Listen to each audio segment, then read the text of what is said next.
Vamos abrir a Bíblia Sagrada no livro de Hebreus, capítulo 12, versículo 14. Hebreus 12, 14.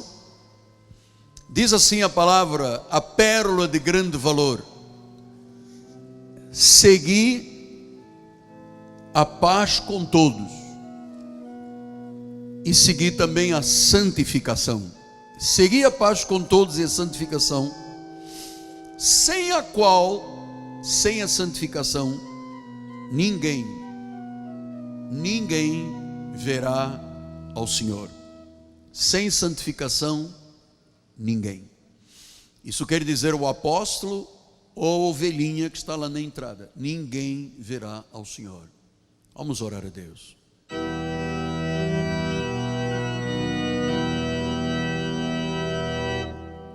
Senhor Jesus, o meu coração transborda de alegria, a minha alma tem um regozijo muito grande, o meu espírito está alegre, Pai, porque Tu continuas falando ao nosso ministério. É verdade que quando eu digo assim diz o Senhor, isto é fruto daquilo que Tu colocas profeticamente em minha alma, em meu espírito. E agora chegou o momento de pastorear a igreja, de alimentar a igreja, de cuidar de cada homem, cada senhora, cada família, cada jovem, cada ancião. É a hora de alimentar as ovelhinhas de Jesus com pastos verdejantes, dar-lhes de beber as águas tranquilas e de descanso, nestes pastos verdejantes da graça de Deus, em nome de Jesus. E todo o povo de Deus diga amém, amém e amém. Muito obrigado. Meus amados irmãos, minha família bendita, eleitos do Senhor, pedras que vivem, aqueles que têm um chamado santo, aqueles que foram vocacionados de forma celestial, meus filhinhos em Cristo Jesus. Nós temos ouvido o Espírito falar à igreja sobre planos perfeitos de Deus para a nossa vida.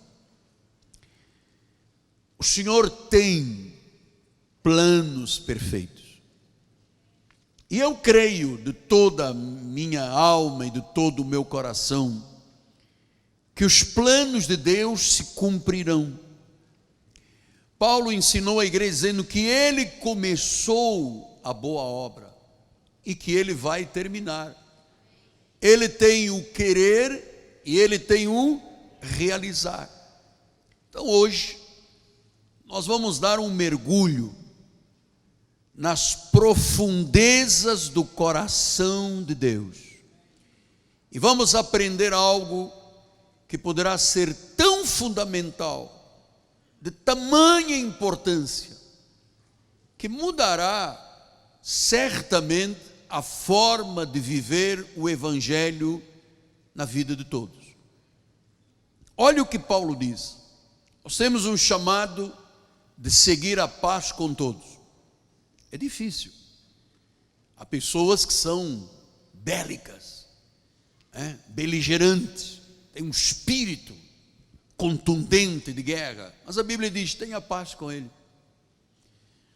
Há pessoas que têm posições equivocadas espirituais, a Bíblia diz: tenha paz com todos, seguir a paz com todos.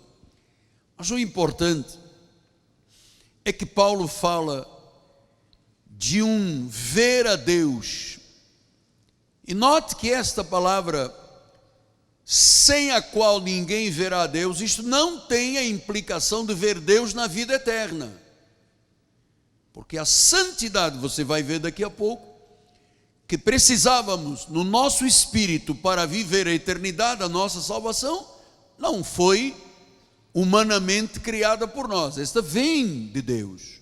a santidade para a vida eterna, a santificação para a vida eterna, é Deus quem a faz. Agora, ele disse que para eu ver Deus agir, para eu ver Deus se manifestar, para eu ver Deus curar, para eu ver Deus transformar situações, para eu ver Deus no meu marido, na minha esposa, nos meus filhos, nos meus negócios, eu tenho que viver algo que é um grande mistério na vida espiritual, mas condição sine qua non para vermos no nosso dia a dia Deus agir. Ele diz: você tem que ter uma vida santificada. Amado, ouça, e falo isso com muito sossego da minha alma, muita tranquilidade, muita transparência e com mansidão. Deus não age na vida de pecado. Deus não age na vida daquele homem, aquela mulher evangélica, tico-tico no fubá. Um pouco de Deus, mas também um pouco do mundo. Não age. Ele disse: se você não viver a santificação, a santidade que você vai aprender hoje, você nunca verá Deus agir nas finanças, na família, no dia a dia da vida. Então, nós estamos diante de um fato extremamente importante. O que significa santificação? Não tem nada a ver com roupa? Não. Tem nada a ver com cabelo? Não. Tem nada a ver com joia? Não. Ele disse, a palavra grega é agiasmos. Ou seja, sem agiasmos, sem santidade. Então, qual é o significado desta palavra santificação, agiasmos do grego? Diz, sem um rompimento com o mundo. Eu não posso ser cristão e amar o mundo, a concupiscência do mundo, ter desejos mundanos. Ele diz, não casa. Temos que romper com o mundo. Amado, ouça, o mundo não presta. O mundo não tem nada. As pessoas, para viverem felizes, cheiram cocaína, bebem, prostituem, porque acham que isso é o barato.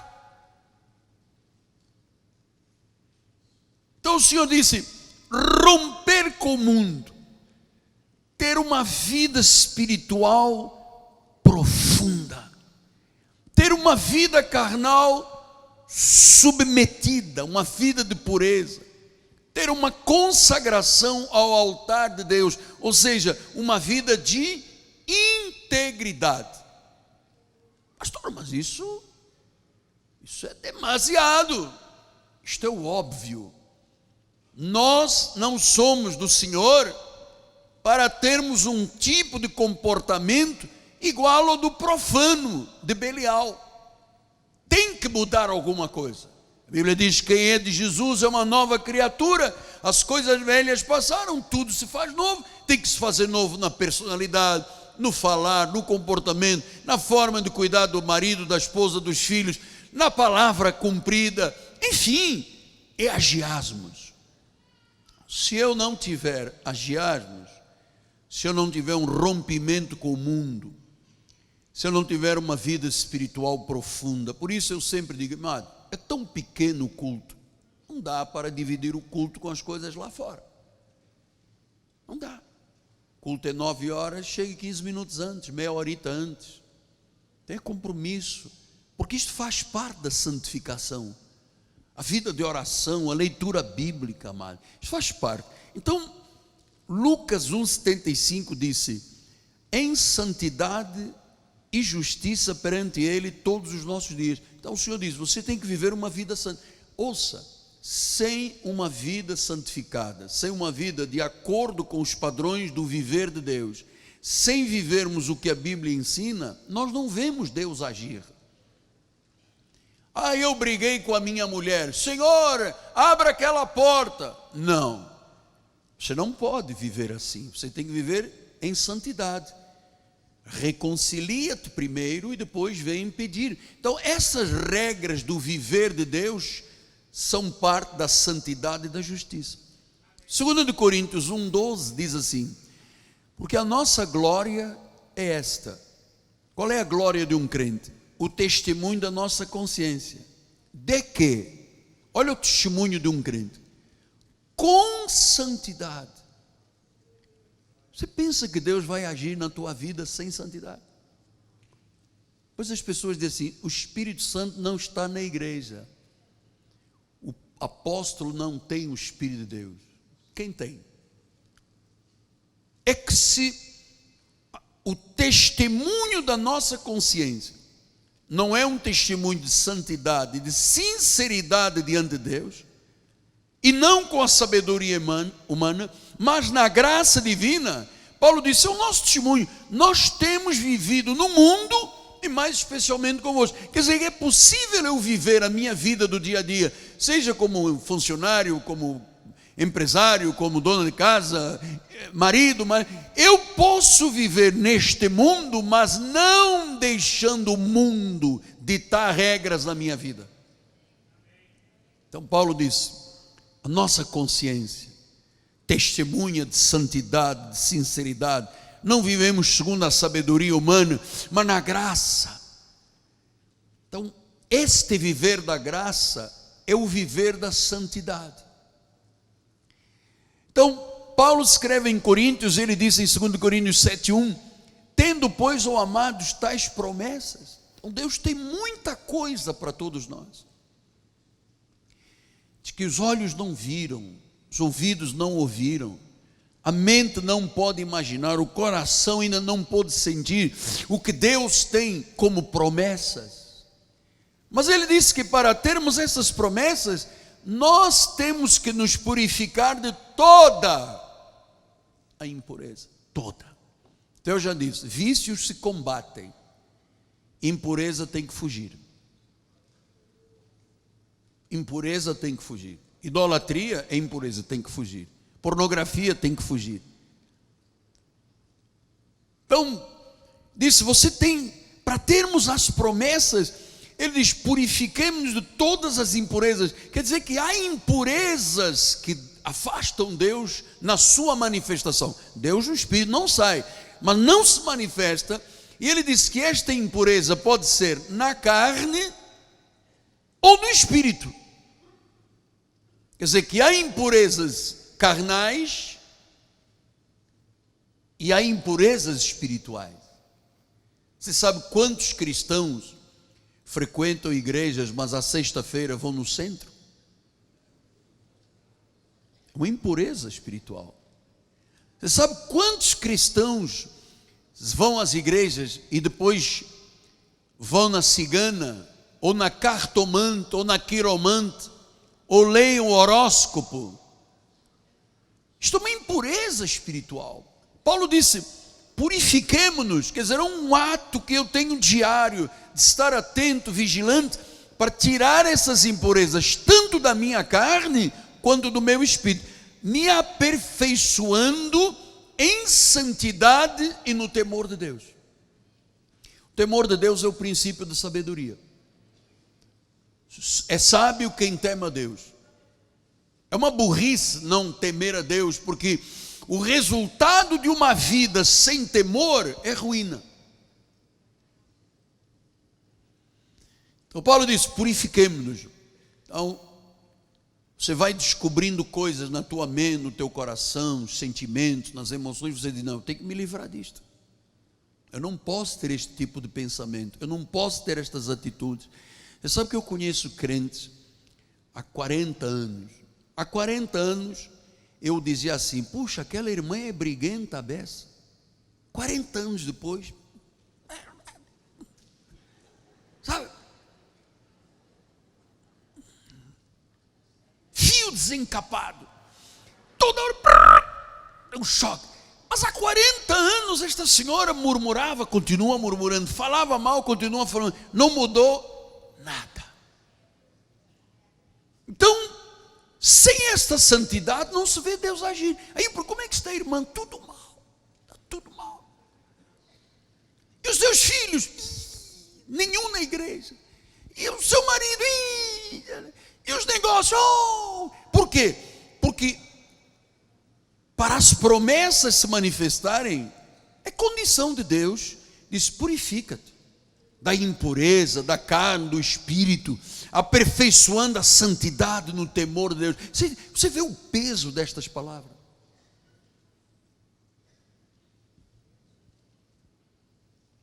Você percebe por que Deus não age mais? Olha, e eu sou uma coisa, eu estou me colocando aqui cara ao tapa. Eu estou lutando com algumas situações da minha vida, que eu não quero brechas, porque senão Deus não age. Deus não opera. Ele disse: purifica de impureza na carne, do espírito, cuida da tua santidade no temor, princípio da sabedoria. 1 Tessalonicenses 3,13 disse: a fim de que seja o vosso coração confirmado em santidade, isento de culpa, na presença de Deus, na vinda do nosso Senhor, com todos os seus santos. Então, confirmado o coração de santidade. Esta é a igreja de Jesus. É isso que Deus espera de cada um de nós. Esse é o testemunho da nossa consciência. Como é que você está? Minha consciência diz: não, eu vivo em santidade. Eu escapo de toda a impureza. Eu não deixo. Porque assim, você pode deixar o passarinho voar em cima da tua cabeça. Pode. Mas ele não pode fazer ninho. Você tem que dizer: show. Todos nós temos muitos passarinhos andando. Mas agora, vir botar ninho na minha cabeça não pode. Então ele disse: olha, isento de culpa.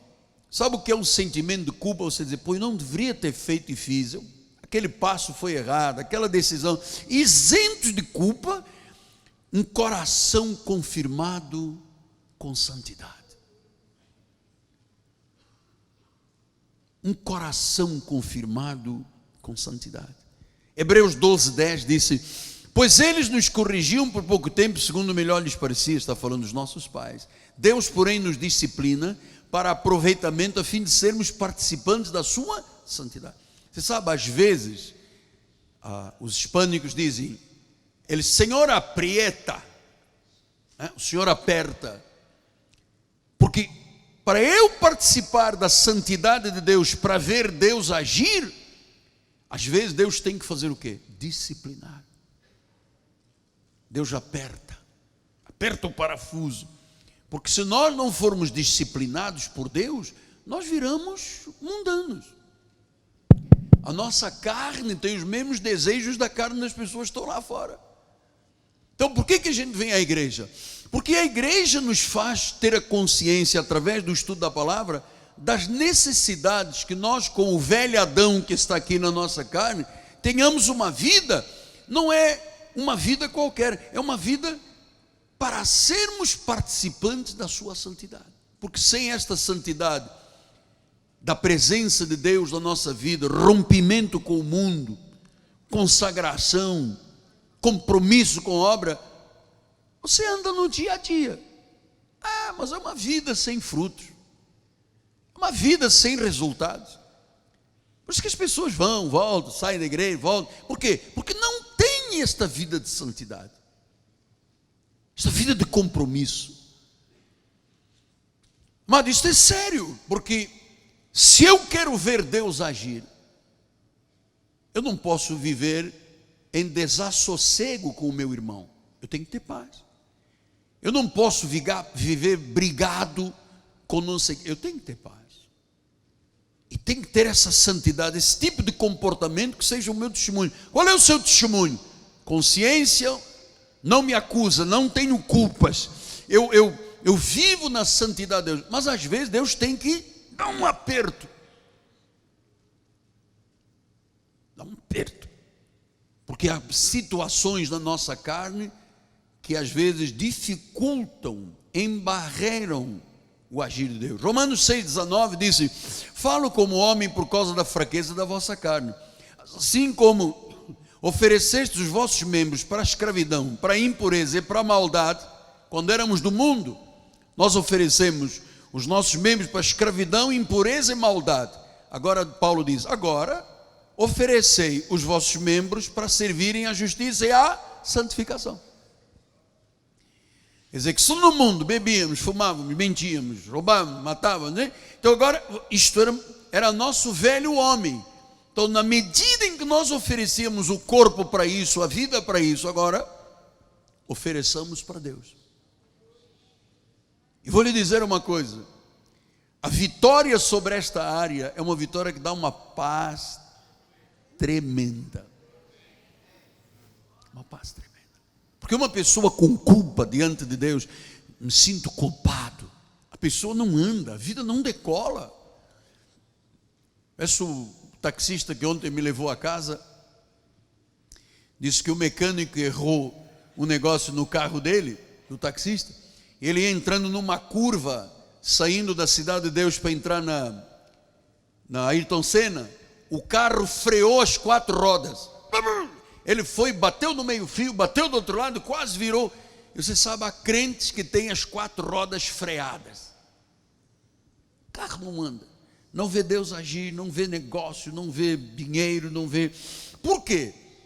Porque os membros, a vida, não estão servindo de justiça e santificação.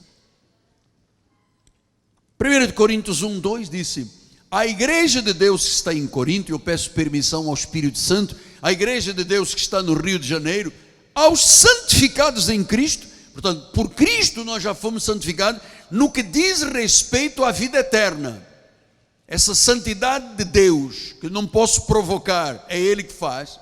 Agora ele diz, mas nós temos um chamado, chamados para sermos o quê? Santos. Com todo que em todo lugar invoca o nome do Senhor, deles e nós. Então ele diz, santificados pelo Espírito Santo, né? Batizados, revestidos, selados, garantidos para a eternidade. Agora, para ver Deus agir, nós temos um chamado para sermos santos. E olha, vou lhe dizer uma coisa: os grandes problemas nas obras do Senhor são exatamente os conflitos que existem entre pessoas que não têm uma vida de santo. Não tem uma vida de santo. Não veem Deus agir. Hoje estão aqui, amanhã estão lá, depois vão beber óleo não sei aonde, depois o sal não sei de quê, depois vão aqui, depois fazem um sacrifício, depois pagam um preço. Por quê? Porque Deus estabeleceu uma regra. Ele disse, você quer me ver agir na tua vida? Santifique-se. Rompa com o mundo. Consagre-se na igreja. Você tem um chamado para ser santo. Então, santificado significa separado, dedicado às coisas santas do Senhor. Nós fomos separados por Deus para nos dedicarmos às coisas santas do Senhor. A santificação tem início quando? Na conversão. A pessoa chega à igreja, fuma, bebe, mente e tal. Então, naquele momento em que ela diz, Jesus o meu Senhor, Deus a sela, Deus a santifica como garantia da eternidade, mas a sua vida do dia a dia, para que justifique o seu elevadíssimo destino, tem que ser uma vida santa. Isto é um processo. Isso não é overnight. Você não, amanhã você acorda já com uma auréola em cima da cabeça. Não, isto é um processo. Você vai aprendendo a dominar a sua carne, a resistir. Porque, amados, nós temos aqui na igreja irmãos de pavio curto, fio desencapado. E eu conheço alguns irmãos já há muitos anos. Brigão, brigão, brigão. Passou 30 anos. Brigão, brigão, brigão. Então, não aconteceu bolufas na vida dele. Zero. Cuidado com aquele irmão que ele briga. Cuidado com aquela irmã. Olha como é que você vai falar. Ó, ela tem calo. Ui, mas nós temos pedicura aqui na igreja. Dá uma raspada. Pastor, eu tenho um calo aqui que quando me piso no calo... Outro dia eu pedi um dos bichos, pedi aquela senhora está sozinha lá, venha para o meio aqui da igreja, mais junto do apóstolo. Aí o bispo falou, dá licença, com todas as vezes, em nome do Pai. O apóstolo está pedindo para a senhora fazer o favor de ir mais para o centro, para ficarmos todos juntos. Quem ele acha que é? Eu não vou, se ele é homem, vem aqui. Eu disse, nem pintado de dourado eu vou para chegar lá tomar uma galheta, nem vou, deixa ela sozinha. Quando ela disse, se é homem que vem aqui, eu não sou homem, não sou nada, amado, eu sou o pó. Amanhã, glória a Deus, eu vou ficar aqui atrás. Tu já viu o que é uma mulher santa dizer, se ele é homem que vem aqui? Imagina em casa. O marido diz, você pode fritar um ovinho, que eu já estou há uma semana sem comer, você não faz comida. Olha lá!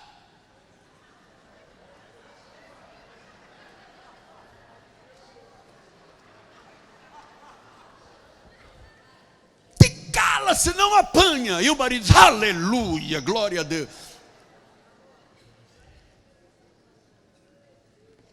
Como é que foi a interpretação?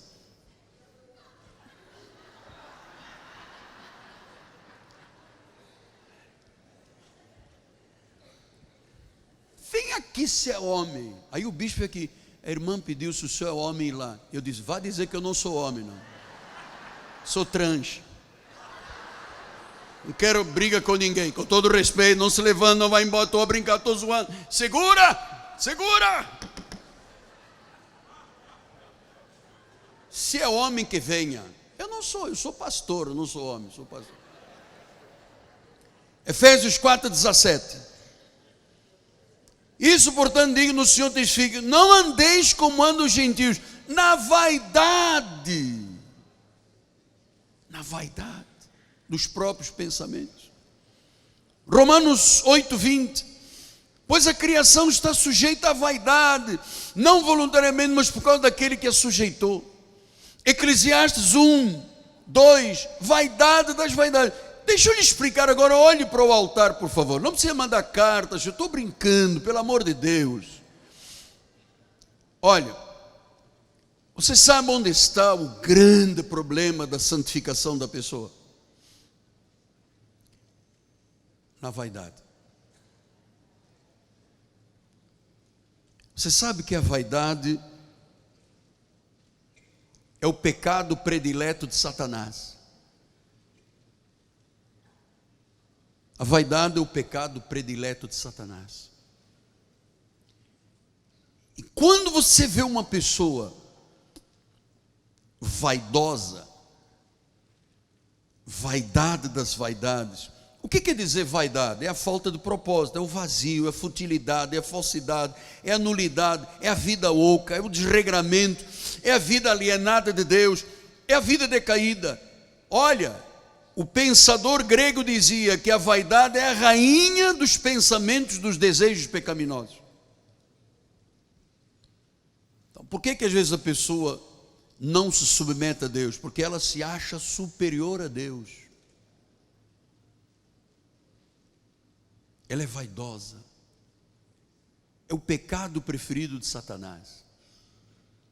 Que Satanás sabe que ele não pode com algumas pessoas, não pode com adultério, não pode com droga, não pode com bebida, não pode com o mundo. Então ele joga um dardo de vaidade. Olha o que disse Eclesiastes 12, 13 e 14. De tudo que se tem ouvido, a suma é: teme a Deus, guarda os seus mandamentos, porque isto é dever de todo homem. Versículo 14. Porque Deus há de trazer a juízo todas as obras, até que estão escondidas, quer sejam boas, quer sejam más. Então ele diz: teme a Deus, não deixa a vaidade, porque isto traz juízo. Pastor, o que é vaidade na obra do Senhor? O desejo de chamar a atenção, o orgulho pessoal, o sentir-se mais importante que todos, o achar que tem poder pessoal, a vanglória, a arrogância, o exaltar das próprias qualidades, a jactância, a ostentação, a vanglória. Uau! Isso tudo está na carne do ser humano, isso tudo, porque ela age em todas as áreas da vida. Eu sei o quanto cuidado eu tenho que ter com isto, porque o principal alvo das vaidades de uma igreja é o pastor. O pastor achar que é o rei da cocada preta. Pastor achar que sem ele as pessoas não vivem. Pastor achar que ele é que tem o pensamento da igreja. Então, nós temos que ter cuidado com isso. Na história da filosofia grega, há a história de Narciso.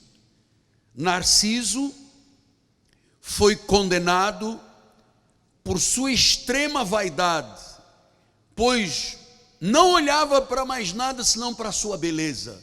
Ele chegava junto das águas e dizia: oh, eu sou o mais bonito. Ele chegava no espelho e dizia: espelho não presta, porque eu sou o mais bonito. Acho que ele foi condenado. Por isso vem o narcisismo, da filosofia grega de Narciso. Então, quando a pessoa tem empáfia, quando a pessoa tem empavoramento, quando a pessoa tem desvanecimento, quando a pessoa tem altivez, quando a pessoa tem soberba, enfatuação, Deus não age. Então é uma coisa que tem que ser trabalhada. Eu venho de uma família de muito dinheiro. Eu sei o que é domínio de dinheiro. Meu pai e a minha mãe passávamos sábados à tarde, a família toda contando dinheiro no escritório.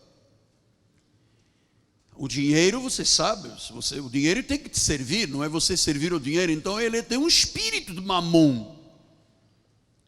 Então, se eu deixar me envaidecer, eu sou dominado pelo dinheiro.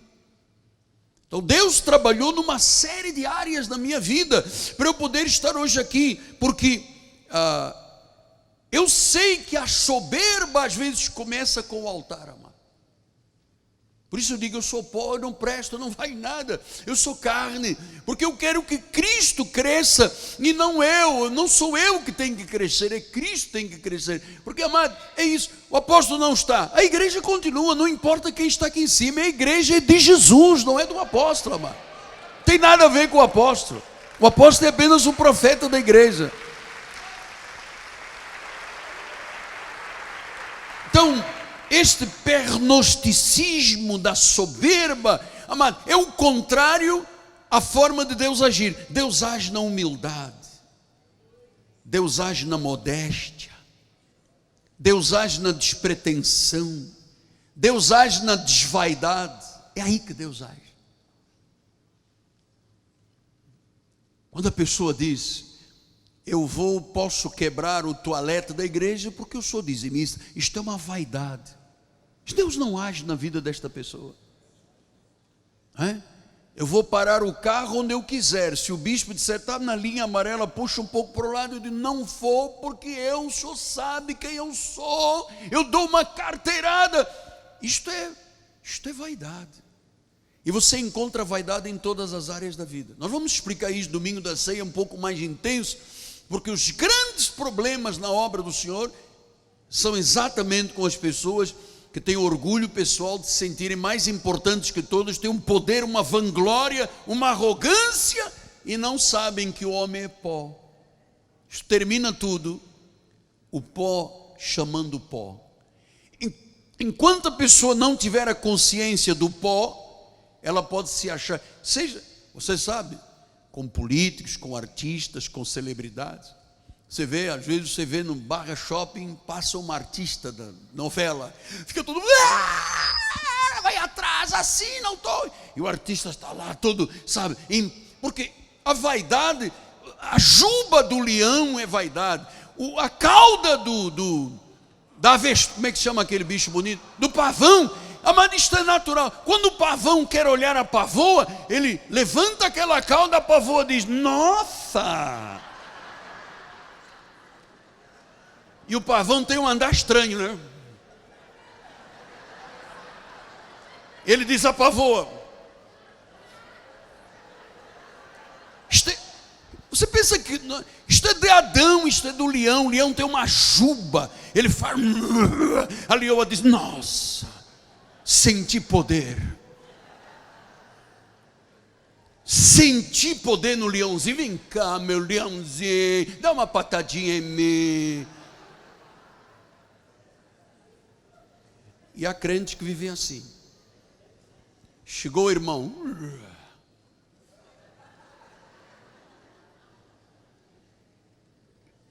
humildade, a modéstia. Quando alguém vem e diz assim, mas o senhor merece, eu digo, a primeira coisa que eu digo, não mereço nada, a glória de Deus, por favor, porque eu sei que estas coisas ferem o coração de Deus. Na política, o indivíduo se acha o rei, 4 anos depois perde as eleições, vira nada.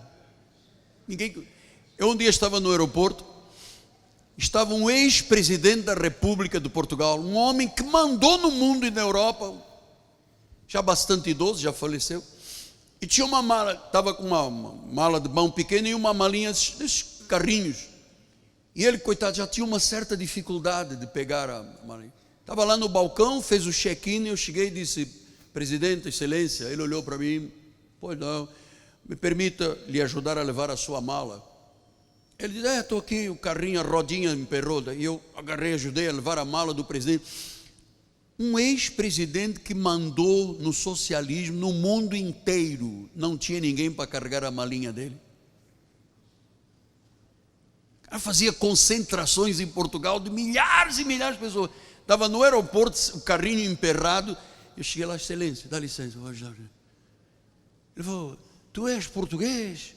Eu disse, é mais ou menos, a mistura agora, a mistura de português com brasileiro, com chinês, com africano, eu sou uma mistura. Mas eu pensei, gente, um homem tão poderoso, carregando uma linha, que nem andava, a rodinha do carry-on estava estragada. Aquele que já mandou. Então olha só, você que está assistindo, é um político, uma celebridade, é um influenciador, pensa no pó. Não vale a pena viver essa vida. Todos nós vamos comparecer diante do Senhor. E quando você começa a ter a noção do pó, que você vai virar pó um dia, você começa a valorizar as coisas de Deus, começa a valorizar o espiritual, começa a valorizar a igreja, a Bíblia, a pérola de grande valor. Então humildade, amado, modéstia, são antônimos da vanglória e do orgulho. Eu não subo nesse altar enquanto aquele irmão estiver lá, porque eu sou Alberto Roberto.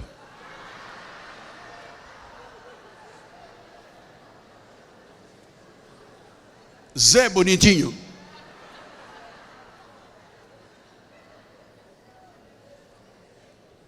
Zé Bonitinho não entra no reino dos céus, cara. Não vê Deus agir. Não adianta. Com o pentinho para pentear. Ui, quase caí agora com o Zé Bonitinho aqui. Então, gente, eu tenho tanta coisa para dizer. Como é que eu vou fazer esta mensagem toda? Ai, meu Deus. Veja o que diz Romanos 8,13. Porque se viverdes segundo a carne, caminhais para a morte. Mas se pelo Espírito mortificardes os feitos do corpo, certamente vivereis. Pois todos os que são guiados pelo Espírito de Deus, são filhos de Deus. 15. Porque não recebeis do Espírito da escravidão, para viver outra vez atemorizado, recebeis do Espírito da adoção, baseados no qual clamamos o quê? Abba, Pai. 16. O próprio Espírito testifica com o nosso Espírito que somos o quê? Filhos de Deus. Então, filho de Deus, isto é óbvio que eu lhe vou dizer agora, tem uma formação moral de Cristo na sua vida. Deus implementou a sua natureza divina em nós. Ele tornou a nossa vida santa como Deus é santo. 2 de Pedro 1,4 ele disse, pelos quais nos têm sido doadas as suas preciosas e muito grandes promessas, para que por elas vos torneis co-participantes da natureza divina. Quem é co-participante, ou seja, Deus implementou a natureza dele em nós. E agora nós temos que nos livrar da corrupção e das paixões que há no mundo. Temos que nos livrar. Pastor, eu gosto muito de um samba, livre-se disso. Pastor, sexta-feira tem um pagodaço lá, livre-se disso. ame a música sacra, ame a igreja. Pastor, mas de vez em quando eu sinto uma resistência de não vir à igreja. Amado, livre-se dessa paixão do mundo que te quer arrancar do seio santo, da sacrossanta igreja de Jesus. Livre-se da paixão, livre-se da corrupção, livre-se do mundo, santifique-se. Versículo 8: por estas coisas, existindo em vós aumentando, se as paixões do mundo, ouça isto, se as paixões do mundo, as carnalidades aumentam, fazem com que não sejais, se você não deixa isto aumentar, não sejais inativos nem infrutuosos no pleno conhecimento. Eu vou ler outra vez. Porque estas coisas existindo em vós e em vós aumentando, ou seja, quando você rompe com o mundo, rompe com a carne, rompe com as paixões, então qual é a consequência? Você não fica inativo, você não fica infrutuoso, você tem pleno conhecimento de Jesus. Versículo 9: pois a quem estas coisas não estão presentes é cego, vendo só o que está perto, esquecido da purificação dos seus pecados de outrora. Então nós temos que pensar juntos, nesta manhã, agora no final do culto, que o Espírito Santo é santo. Nós temos que ser santos. O Filho de Deus tem que ser santo. O culto é santo. O santuário é santo. As ofertas são santas. Os dízimos são santos. Então, eu tenho que santificar. Então, sem santificação, sem agiasmos, ninguém verá o Senhor. Santificação. E o que é vida santificada? Vem do grego agiosune. Temos aí, bispo? Agiosune, na página 2, quer dizer separação, respeito profundo por Deus, respeito profundo pelas coisas de Deus, ter reverência, ser íntegro, ter uma vida sagrada e correta. Então, irmãos, vamos só pensar, porque eu tenho que dividir a mensagem para quarta-feira, o resto, que é longa. 830 vezes no Antigo Testamento, Deus fala de santidade e santificação. No Antigo, 830 vezes.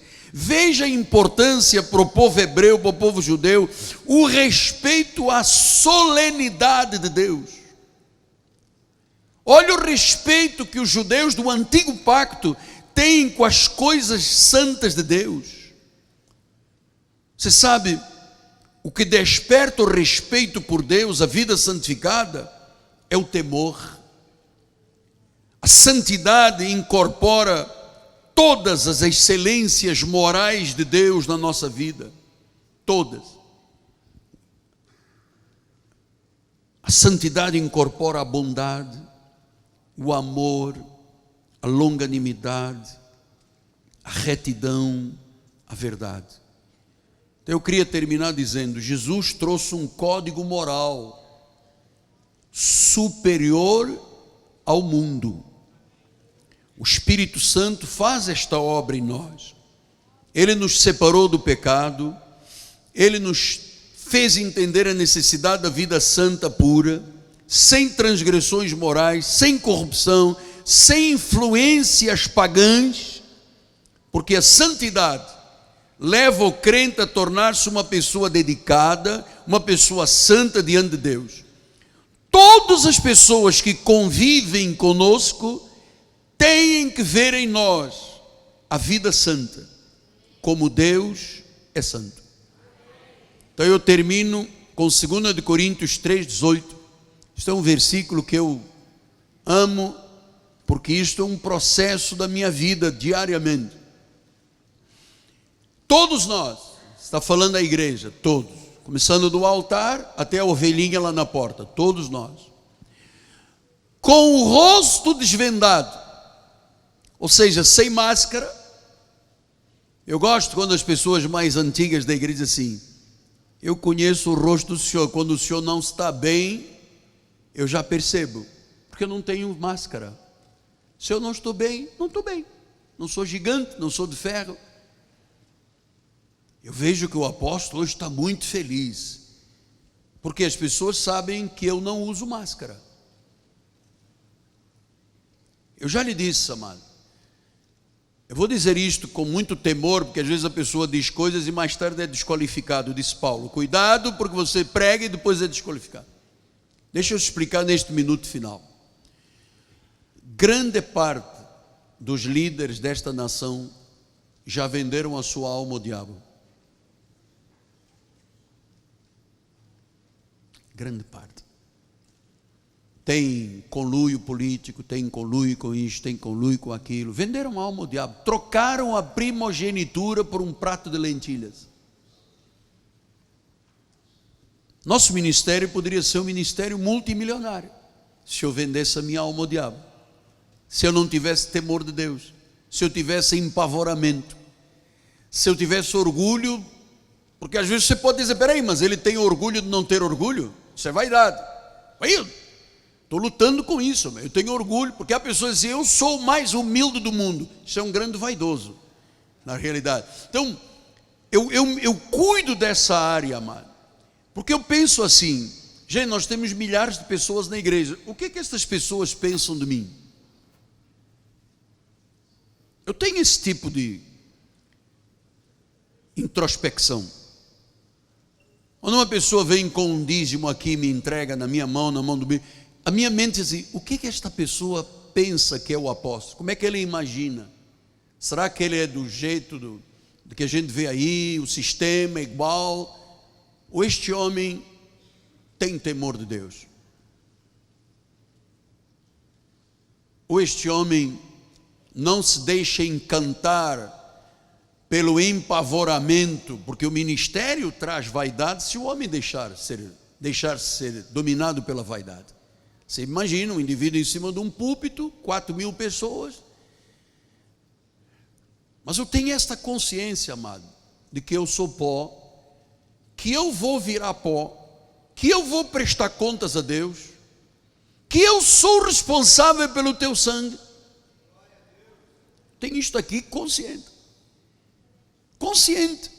Então, ele disse, o rosto desvendado.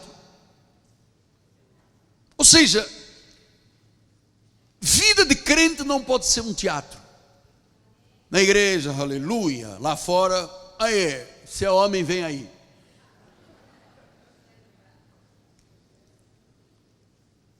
Um homem de Deus tem que tratar a sua família melhor do que uma pessoa do mundo, amado. Tem que amar a sua esposa, tem que cuidar dos seus filhos, tem que prover para a sua família.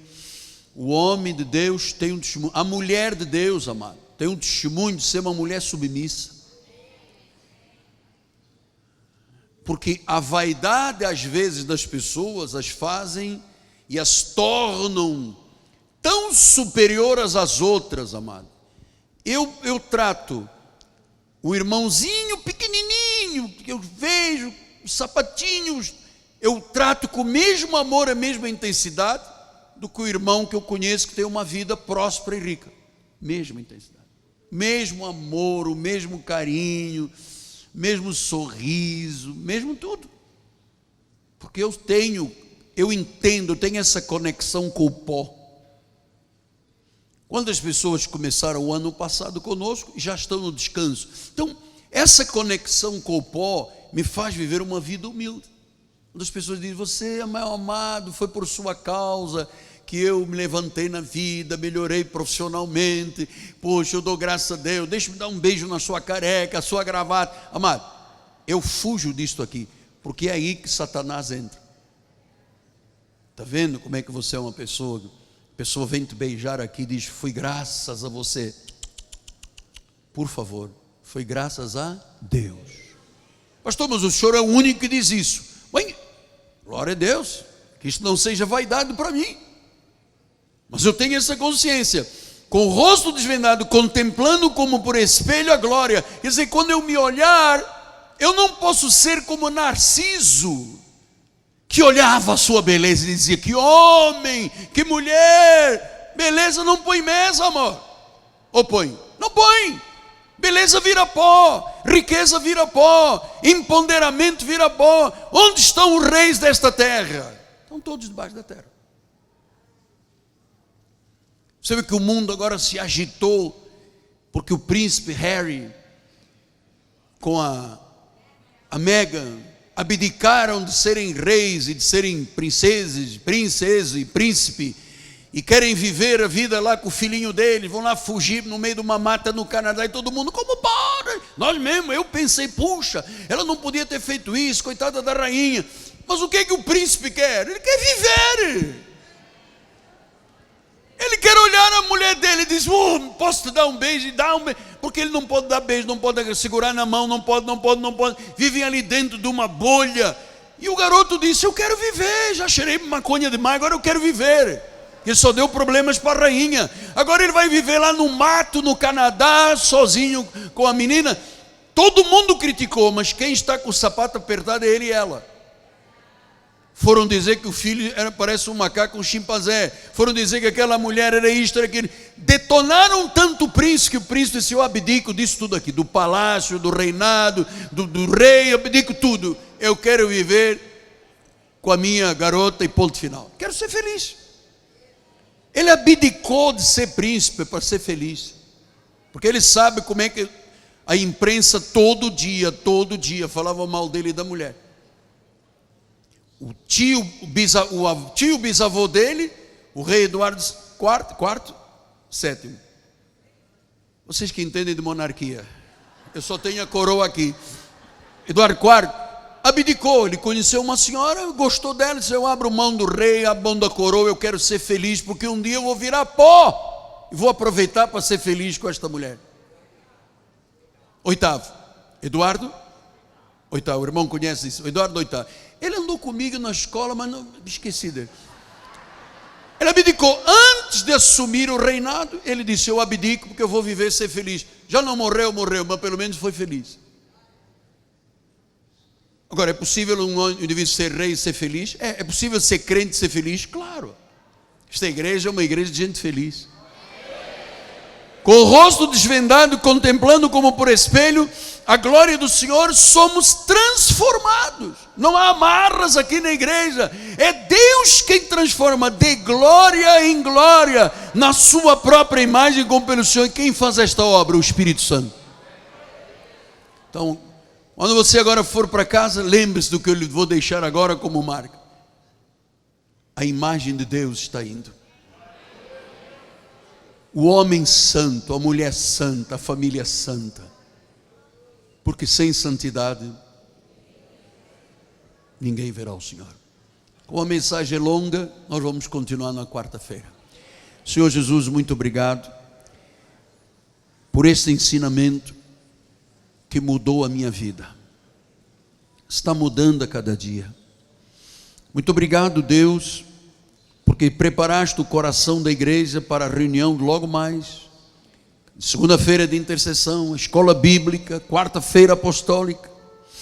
E sexta-feira, a grande e decisiva batalha de oração. A grande e decisiva batalha de oração. Das 12 horas, do domínio perfeito de Deus, do fim da guerra com Amaleque, de Seir e Amon, do príncipe do Rio de Janeiro impedir as coisas ao povo de Deus. Começa, Senhor, já a operar, meu Pai. Começa, Senhor, a operar deste momento, deste culto. Amanhã na oração, durante a semana, que pessoas decidam abrir mão de qualquer coisa. Como uma irmã me falou, vou pedir ao meu chefe para me liberar, eu quero estar aqui do seu lado, porque nós queremos ver a tua glória. Queremos santificar o testemunho da nossa consciência, de um coração puro, de uma vida santificada, porque nós queremos ser sal e luz, queremos ver Deus agir. Eu quero ver o Senhor agir. Eu quero fechar todas as brechas, Pai, da igreja. O Senhor vai agir no meio dos louvores, com o coral, com o back vocal, com os músicos da igreja. O Senhor vai agir no meio da congregação, porque Tu assistes na congregação divina, Pai. O Senhor vai agir. Eis-nos aqui, Pai. Eis-me aqui, Senhor. Usa-me, Pai. Usa cada um dos teus filhos. Cada um, Senhor, ao voltar agora para casa, seja manifestada a tua glória, a tua imagem, a tua semelhança, Pai.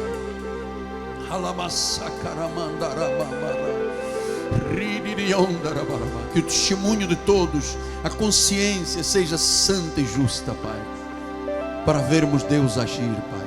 Ajuda-nos a livrar de todas as paixões que há no mundo, Pai, em nome de Jesus Cristo, Pai. Em nome de Jesus Cristo. Amém, amém e amém. Graças a Deus, graças a Deus. Ao Senhor a glória. Que semana nós vamos viver? Que semana! Vamos todos ficar de pé. Que semana gloriosa! Semana gloriosa!